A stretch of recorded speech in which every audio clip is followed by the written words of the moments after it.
Hey friends, my name is Jackson and welcome back to my channel, Gender Not Found. Um, I'm doing a Valentine's Day special. I know I said I was gonna go to the movies with my daughter and I did that, but I'm I'm back and showered and everything and it's only like 7:40 p.m. So I decided why not make a video for you guys. I'm gonna plug in my laptop actually.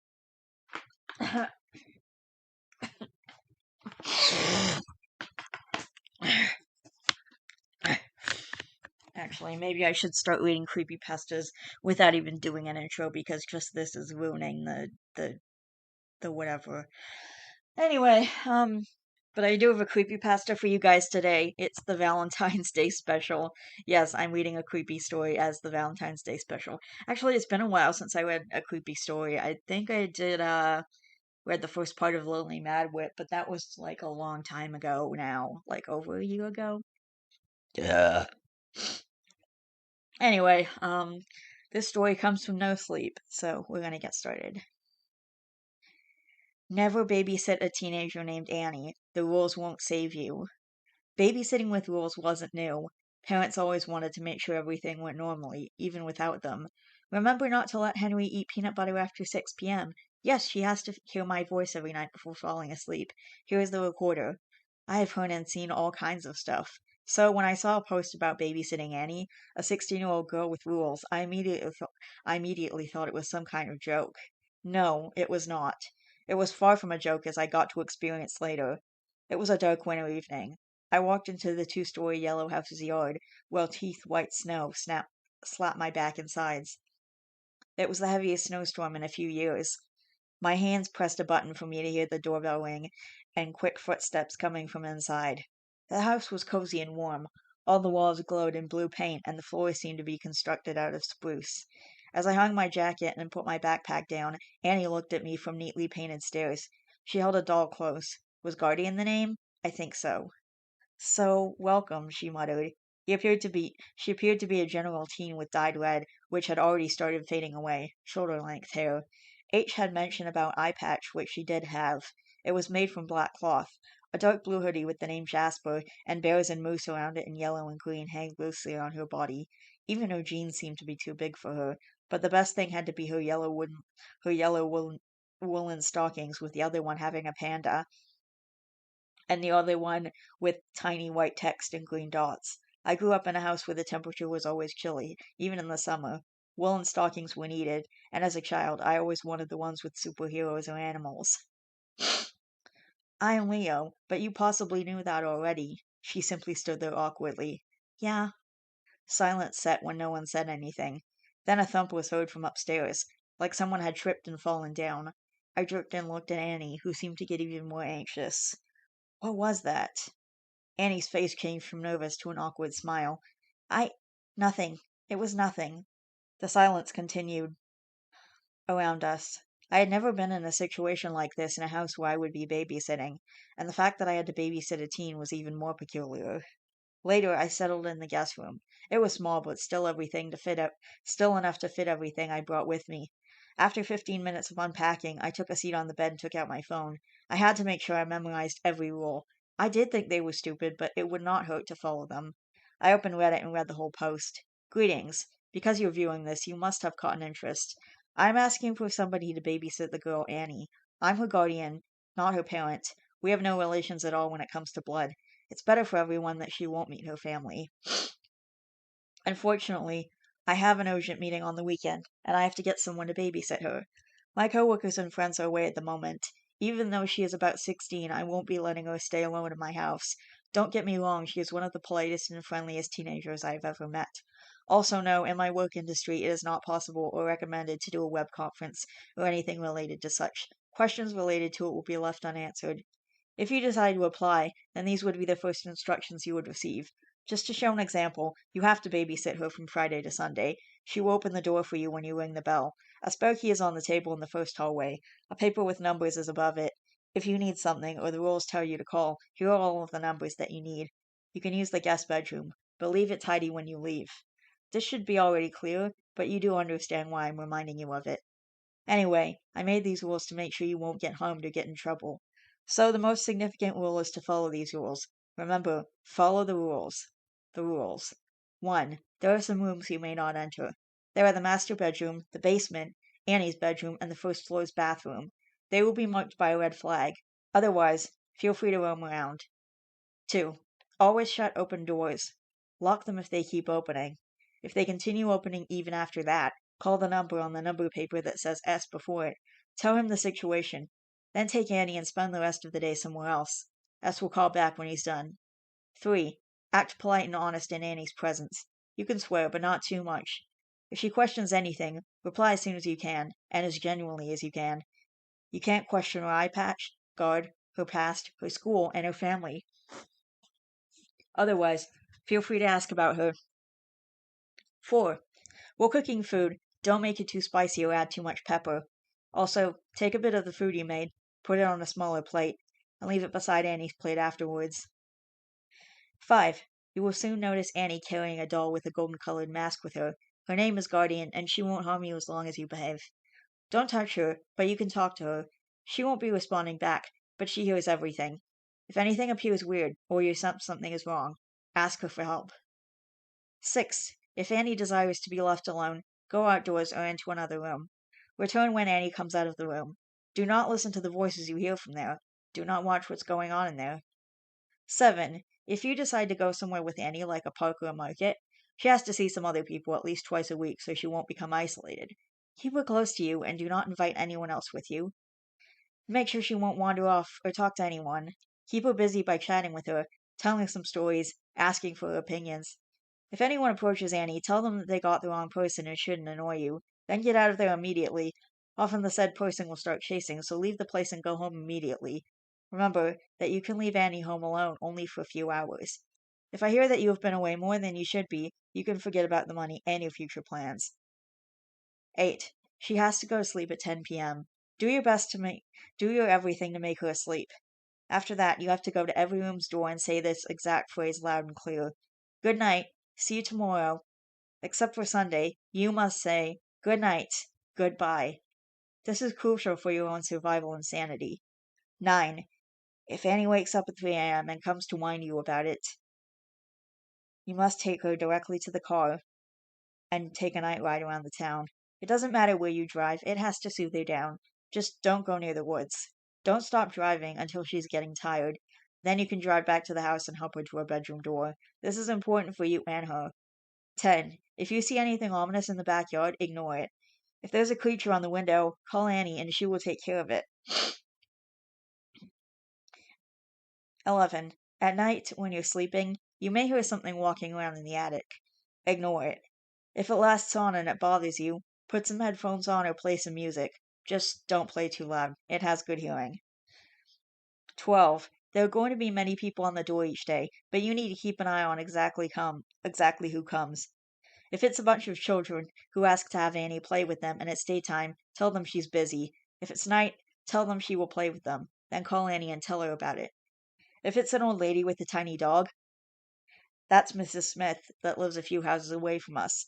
She will just come by and ask how you are doing. She's not hostile. If it's a tall man with a black suit, give him the papers located in the main hallway's cabinet. Take 3 writings out of there and give them to him without eye contact. Don't look at his face, but if he demands anything else, close the door immediately and ask Guardian for help. If it's an insect-looking creature and they ask for food, provide them some. Then shut the door without saying anything. If the doorbell rings but no one is there, leave the door unlocked and leave the TV on. The door will close on its own, and when the TV goes off, don't open it for a couple of hours. If it's anybody else, don't let them in. Just close the door. Whatever they say, close the door. 13. After all this is done, never interact with Annie again. Never mention her. If you notice her anywhere, don't even look at her. Ignore. Forget. I informed the rules here because I wanted to make sure people are aware of the hazards. I can't stand charges, missing reports, and people coming to investigate what happened. If you still are sure about applying, I'd be more than glad to hire you to babysit Annie for $950,000. Not a joke. I'll send the money after you've done your part. Call this number. Sincerely, H. Insect creatures? Kids playing at night? Saying goodnight to every door? Why does H use the word not hostile? This had to be some sort of prank. No wonder anyone else hadn't applied to this job. Or maybe babysitting was not taken seriously when it came to teenagers. Still, the final rule made me wonder. So I have to act like Annie never existed after this? That was an unusual request. Then what about the money? $950,000 was the amount H had offered. Where would he even get that kind of cash? This house did not look brand new. Wait, 950,000. I think that amount is actually $9.5 million. I could be wrong. Where would he even get that kind of cash? This house did not look brand new, so I didn't understand. Maybe he just liked old houses better and worked in a well-paying community.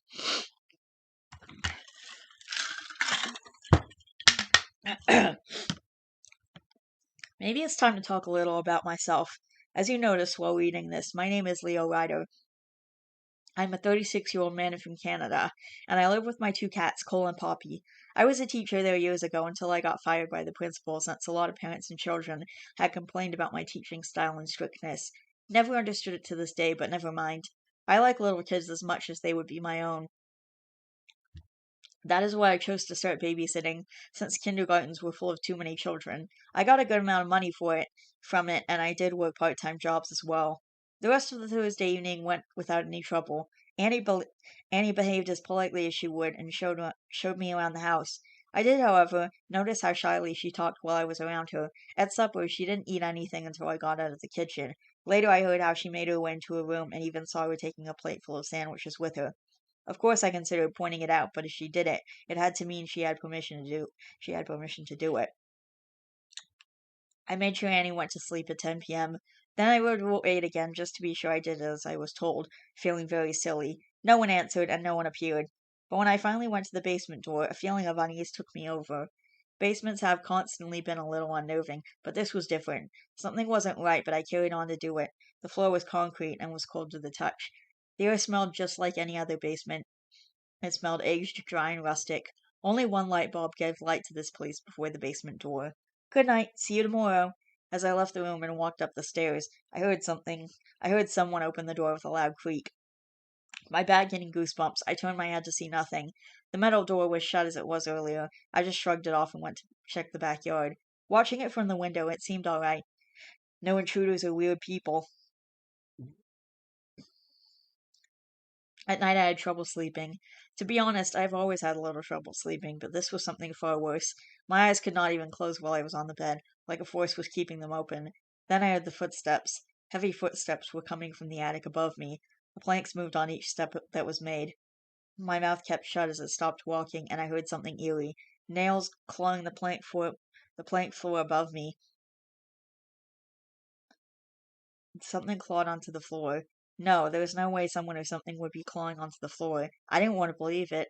I couldn't even shut my eyes. They just kept staring at the ceiling. It just continued. On and on and on and on. When the morning came, I had not gotten much sleep. The clawing had stopped after an hour. Whatever was doing it had given up.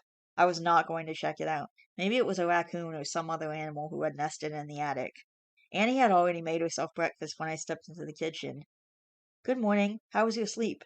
I asked her with a small smile. Annie glanced at me and replied with a silent, Good. We sat down in silence and ate our meals. Annie seemed to be in her own world, which made me remember someone from the time that I was a teacher. Nothing too special, it was just that Annie's hair rolled around her finger was so familiar. Like I had seen it before. That is when I remembered the doll. Where's Guardian? Annie's hand stopped spooning cereal from the red bowl and turned her head to me. No reply. She just stared at me with her brown eye full of emptiness. No, that question was only about the location of the doll. That couldn't hurt, right? Under her eye patch, something seemed to be glowing a yellow light. My eyes widened. The air got heavy. The light illuminated Annie's face, making it seem chilling.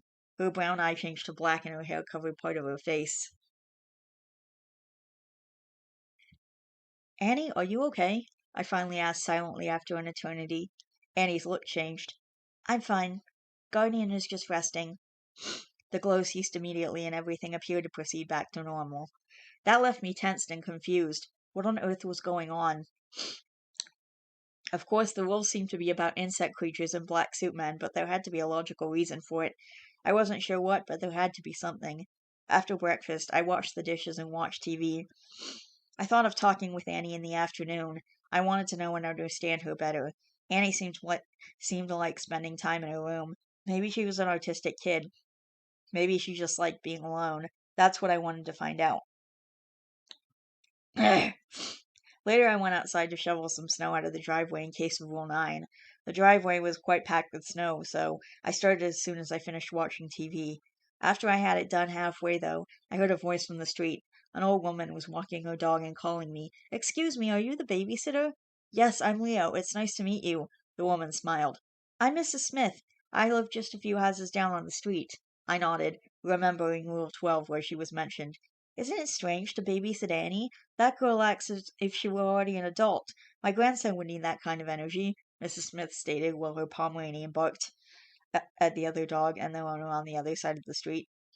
"Also, this house has always been a little weird. Some people even say it's haunted." This piqued my interest. "Haunted, huh? Why so?" I continued shoveling little by little the rest of the snow as she spoke. "Well, the neighbors of this place have told me that they hear all kinds of noises, and sometimes they even see odd animals around the house. Can you believe that?" Mrs. Smith kept chattering about how the house was haunted, and in no time I was ready. "Anyway, I have to go back inside since I'm done. Would you like some coffee?" I offered as I put the shovel aside. Mrs. Smith puffed. "No, thank you. That house has always crept me out a bit. And even though Annie's such a nice girl, that doll she carries with her is off-putting to say the least." With these words, she said goodbye and left. At 2 p.m., I prepared lunch and remembered to put a smaller plate for Guardian. As Annie came down to eat, she put the doll in front of the plate. The doll's 1800s blue dress shined in the light, as it had small, diamond-like material sewn into its skirt. Guardian's black as dark skin, however, didn't reflect it. "I'll take this to my room." Annie stood up as she uttered. This time I decided to say something. "But wouldn't it be better to eat here and talk with me? A little chat, you know?" The yellow glow returned. Guardian's face twisted and looked at me with its masked wide black mouth. The air got heavier and heavier with each passing minute. Pressure started to grow in my body. Immediately I regretted saying anything at all. My mouth tried to mutter, "I am sorry." The glow ceased once more, but this time slower, like she was waiting for me to say something else. Then she eventually left. Guardian moved its head back to its original position. I left the kitchen as soon as I had made sure the doll was not going to move more. The food in my stomach was not there for long. The doorbell rang. Rule 12, I thought to myself when I went to the door and opened it. I expected kids to be waiting outside, but instead of them, a young man with light hair and a suit stood straight on the doormat. Fortunately, the suit wasn't black, but green. His gaze looked around the house past me. "Hello, I've been sent from Redacted. Is this where Hewitt lives in?" Hewitt had to be H's name. The man's voice was monotone and robotic. Hairs on my hands stood up as I replied, "I'm sorry, but you must leave." Like a cat, his eyes locked on me. "Why?" "Because I've been told so. Please excuse me." My voice trembling, I started closing the door. But he wasn't done. He put his shoe between the door and door frame, like in the old times the wandering vendors did. "Where is Hewitt? Tell me, Leo. Where is he?" His voice sounding more and more like a robot or something similar. My heart stopped, and my hands started to sweat. He knew my name. He knew my name. My shaking hands continued pushing the door without any progress. That man's foot didn't move an inch. "Leo, where is he? Where is Hewitt?" Now his head was peeking from the door chink. He had to be something else than human. No human had cat irises and sharp teeth. His eyes scanned around the hallway looking for something. I couldn't think anything. My mind was empty. He had to just be an illusion. He could not have been real. "Leo, it's getting cold," Annie shouted from her room. Oh no, that had to be no good. The creature's eyes locked this time on the stairs. The door shattered in front of my eyes as he pushed his way through. Chunks and pieces of wood hit my body, making me have multiple scratches and bruises. I tumbled down, hitting the wall. Massive pain took over my head. Freezing wind roared in my eyes as it got inside. All I could do was to whisper, "Help, Guardian." The rest of it is a blur since everything went black. I don't recall anything other than high-pitched shrieking.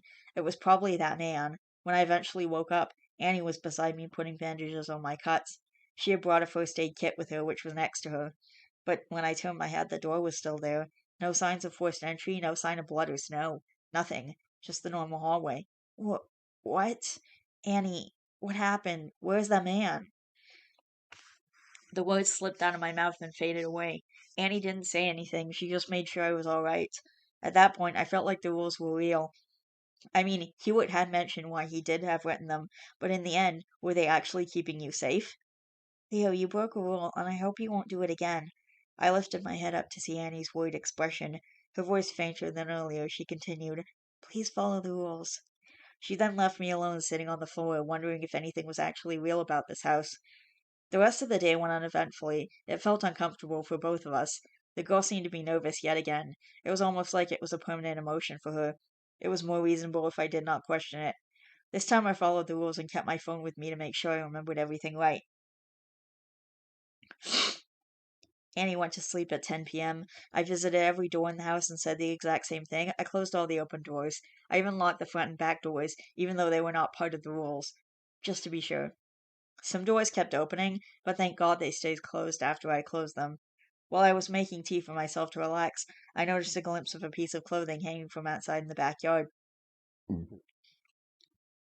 As I carefully went closer, I also noticed a familiar head laying in the snow with black liquid around it. It was the man, his suit hanging from the tree without his body. I turned away and took my tea to the guest room, even though it wouldn't help me sleep. When the night came, this time only those footsteps were heard. They still kept me up, since I still didn't know what it was that made those noises. Rule 9 showed itself when I heard a couple of knocks on my door. The clock displayed 2:59 a.m., and it was as dark as it could be outdoors. Not even the moon shined. Annie's pale and tired face showed up at the end of the bed. I can't sleep. Her voice was almost non-existent, like a small whisper in a void. I got up carefully and put my socks on. Okay, then let's go for a night ride, shall we? Hewitt had borrowed his car for me since I didn't have one myself. I did have a driver's license, which did make things more manageable. As I got in the car, Annie hadn't moved from the doorframe. She had put on her shoes and black and blue jacket. Her hands held Guardian tight as she watched unsurely. Where are we going? My heart softened. She sounded like a small lost child. Even though she was a teenager, she nonetheless seemed like a genuine kid. She nonetheless seemed like a genuine kid. Annie truly did remind me of someone, but the memories were hazy, like a cloud that I tried to grab, but it just evaporated away. I told you. Night ride. I gestured, coming in. I promise you will fall asleep. I'll even carry you to the couch if you're fine with that. That made Annie finally move and get inside. When I started backing up from the yard, I felt eyes watching me. I looked up and almost screamed. A dark shadow was staring at us from the attic window. I saw its large yellow eyes following my every movement. I sped up without Annie noticing it and drove away. The night was eerily quiet. No one was outside. The town around us loomed. Shadows danced in the small random lights that came whenever from the window of a house and whenever from a small lamp or an advertisement on the street. I reminded myself not to go near the woods. What kind of things do you like? I tried starting a conversation. Annie stayed quiet for a while before replying. I'm not sure. Cats? Games? Reading, I guess? I nodded. Okay, well, what genre is your favorite? Fantasy? Comedy? Horror? As I peeked at her, her shoulders were tense and her hands still tight around Guardian. The doll's dark blue dress was a bit messy. Annie started to nod off after half an hour. Her eyes shut, and Guardian slipped away from her hands. It was time to go back. To get back, I had to drive over an old stone bridge. When we got off it, I caught a glimpse of a figure standing near the car. It had a dark body and something white covering its face. It stood over 3 meters tall and stared as I drove away. The hair on my body stood up and my grip tightened on the wheel. The rest of the way, I kept glancing in the rearview mirror. I swear I could have seen a silhouette of the creature following the car. The sun finally rose at 10 a.m., making the snow blinding to look at. Today I had thought of going outside to a park, but I was too afraid to get out of my room.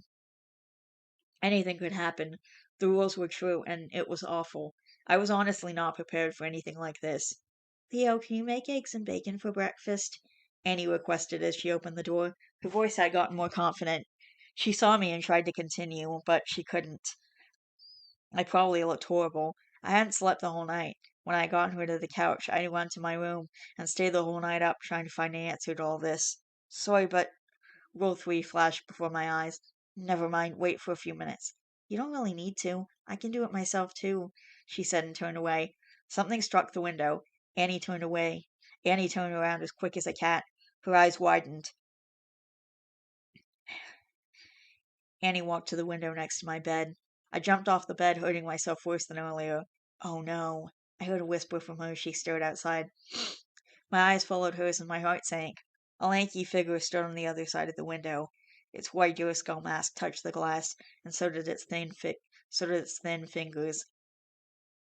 The creature from the night. Uh, It was over 3 meters, since the guest room was in the second story. Are the doors locked? How about the windows? Leo, did you see it when you were driving? Annie's whisper yelling voice woke me up. Don't tell me you saw it. Please, tell me it's only you because it happens to simply be hungry. I couldn't breathe. All this going on made me go insane. I needed an explanation. I had to know what the hell was going on with this house and with this girl. I'm sorry. I saw it. The moment I said it, Annie ran out of the room and checked all the doors and windows. They were all locked, but she was restless. I dressed up as she kept an eye on the thing. She quickly told me it was a Wendigo, a monster born from humans and their greediness. There are a few types of Wendigos, and this one is a secret type of one. A Wendigo that if someone saw it, started seeking for them later to attack it to eat for its hunger, Annie explained. I didn't really get it, but there was all kinds of stuff happening around, so my brain was full of it. Isn't anyone outside seeing it? Somebody must have called the police. I pointed out. Annie shook her head. No, no one sees it, nor the other stuff that is happening. Suddenly a knock was heard from the front door. Annie's expression told me not to open it. Now all I could do was to trust her. The gut feeling told me so. We have to go to the attic. Her words paralyzed my legs. After 2 nights, I just couldn't go there. Even though being a male adult, there was no way I was going to the place where I'd seen the dark shadow and its yellow eyes watching me. Not even Satan could have gotten me there. I tried to say something, but Annie had already rushed towards the ceiling hatch in the hallway. Adrenaline pushed in as I ran to the hallway too and saw her opening it. Did we actually need to rush? That Wendigo creature wasn't coming inside, and knocks could still be heard. There was no danger yet, right? I thought so until the door was destroyed once again and the guest bedroom's window was broken. Then all of the doors began opening and closing. The movements were rapid. It was almost like they tried to stop me from getting to the attic. Annie was already in there, saying something in a mad tone. Then she motioned for me to come. I did my best, but since I still had those bruises, every hit hurt more than the last one. Then the screaming and moaning started. Something was coming from downstairs, like hundreds of zombies and mummies dragging themselves across the floor and stairs. I had to keep myself moving. Finally, I climbed the ladders and pulled myself to the attic. Annie closed the hatch as soon as someone started to call out for us in a deep voice. Leo! Annie! Please, where are you? Don't listen to it. Annie's voice was more confident than ever. She pulled an old armchair onto the hatch. Her tiny body had given me an impression of her being not so athletic, but I was wrong. She easily had lifted it up and carried it. I felt my chest hurting and my feet tired. Then it hit me. I was in the attic, the place where I had seen and heard the footsteps. But I didn't see anyone. The attic was larger than I thought. Still, there weren't many hiding spots. Annie noticed my worried face. Oh, you must think about the footsteps. I nodded. Annie sat down, taking Guardian out of her hoodie's pocket. We have to call the experts here to take care of the situation. Annie talked to Guardian, who stayed silent. Was it actually a living doll? I wouldn't be surprised at this point. Headache started kicking in. The night had fallen when outside was pitch black. The clock on my watch displayed 7:38 p.m. The opening and closing doors were still heard through the floor. Voices had already stopped. Annie had been alone in one of the corners, cradling Guardian in her hands. Since she had told Guardian to call help, a smile had formed on her round face. I had taken another corner so that creature couldn't jump scare me, though I started to think the creature wasn't solid. Shadows danced around us, making the attic more dreadful. If you're worried about the rules, they are useless now, Annie's voice echoed from her corner. But you will be paid the amount he promised in the email. No, that's the least of my worries. You do understand we're stuck in an attic without any escape other than just a small window. Here's a creature that scared me at night, and outside is a bunch of other monsters waiting to kill us. My throat was getting dry. It hurt to talk. Annie didn't care what I said. She was more focused on the sounds of police cars that came from the distance. They're not police. It must be the saviors we've been waiting for. Hunter District. In the end, I ended up getting home a day earlier. It took an entire night for those hunters, as Annie called them, to calm down the whole house and make sure it was safe for us to leave the attic. As I lowered myself down, I saw 10 people dressed in protective gear surround Annie and ask questions. I was only asked a few, and they told me to pack my things and leave. On the way to the front door, a man came through it with a white shirt and black pants. His dark green eyes locked on mine. Leo, I'm sorry. His deep voice made me relax. I thought that you would be fine and the rules would make sure you didn't get hurt, but it looks like I was wrong. This man had to be Hewitt. There was no other way he could have talked about the rules. I sighed. You know, now I've experienced everything. I got home after the clock displayed 8 a.m. I made myself some food while Poppy and Cole rubbed themselves onto my legs. It felt comforting. Finally at my home, eating some well-spiced food, having my cat sleeping next to me and the TV on. It felt like heaven after all that. But I don't think it's over. No, I don't think so. Because I see shadows now everywhere I go. Because someone watches me when I sleep. Because my doors open and close when I don't look. Because men in suits are knocking on my door every now and then. But the worst of it? I found something in the attic. When Annie decided to take a little nap, I noticed a box near me where on a paper was written Annie's School. My curiosity rose, and I opened the box silently. There were many papers and notebooks, but one of them stuck out to me. It was a school shooting day picture. There was a whole class and two teachers standing next to them. Annie was easy to spot. She was standing in the last line, having long hair and a small smile. Then I saw myself. I was the other teacher. I had been an assistant for a teacher in Finland for a few months. No wonder Annie was so familiar. She had been a quiet and shy student, but at the same time energetic and happy with her friends. But that wasn't it. In the picture, Annie looked around the same as now. Just the hair and clothes were different. She was 15 years old. Only when I got home did I realize it. The picture was taken 12 years ago. Alright, that was the Valentine's Day special with the creepypasta for you guys. And there's some. I want to read the comments for a little bit because I want to see what they say. Because on the No Sleep subreddit, people post as if they're actually going through this stuff.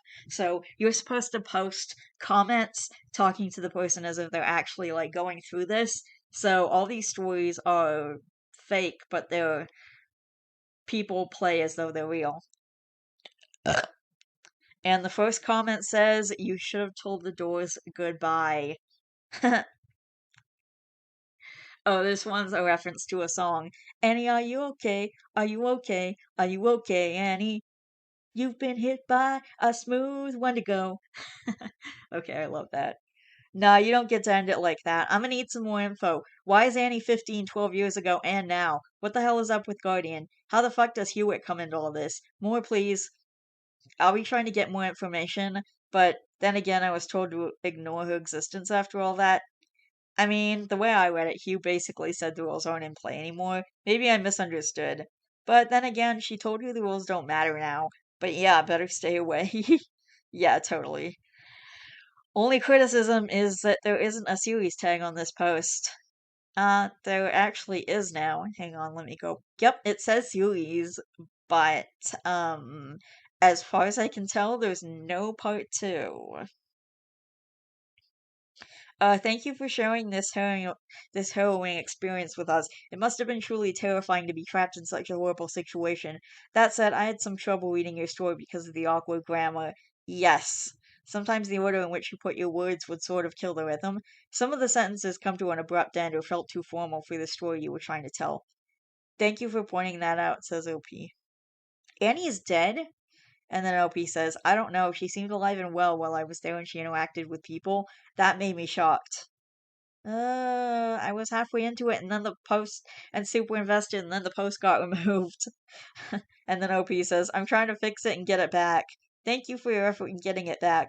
No problem. I hope you enjoy it. Yeah, I just finished reading it, and that was so amazing. Thank you for getting it back. I'm not saying the story was a bad idea, but I am saying that you were told to forget about Annie and then wrote a whole story about babysitting her. I was thinking the same thing. Um, You have a point, says OP, but maybe if I talk to a bunch of internet strangers about this, they won't find it fast. I can only hope so. Hmm. Ugh. Okay, this is creepy. And then, um, so And then someone says, "What are you going to do with all that money?" So it was written as 950 space 0000. So I'm not sure if it was 9.5, if it was 9.5 million or 950,000. There were no like commas or anything. The way the amount was written was kind of weird. Also, you can't add new comments, so I can't even ask because this the comments thread is locked. Well, so what are you going to do with all the money? I'm not sure. I'm afraid it isn't legal money given the fact that I never found anything about Hunter District or anything like that. Well, hopefully the IRS doesn't see this story then, because they're gonna want half. I'm really hoping there's a sequel to this story. Did you ever mention that Annie to anyone? And isn't posting this doing just that? And I'm wondering how Annie got to this stage. Did the dark forces of the house somehow latch onto her, or did she start manifesting latent psychic abilities as a teen and Conjurer attracted all of it to her? Is she a ghost herself? So curious as to what else could be going on. Well, some people here have pointed out that the rules don't apply anymore since Annie said they were useless. I did this story thinking that at least people would know and try to figure this out. Anyway, now. Anyway, I'm right now trying to find more information, so I'll continue writing as long as I'm alive. There's never been another update, and this was 2 years ago, so I have no idea what happened. Maybe he died. Anyway, so that was fun. I enjoyed that. I think I'm gonna do another one some other time. Maybe next week. Uh, Either way, I love each and every one of you guys. Please don't forget to always be yourself. Happy Valentine's Day. You are valid. Don't forget to be good to yourself and to others, and I will see all you guys in the next video. Goodbye.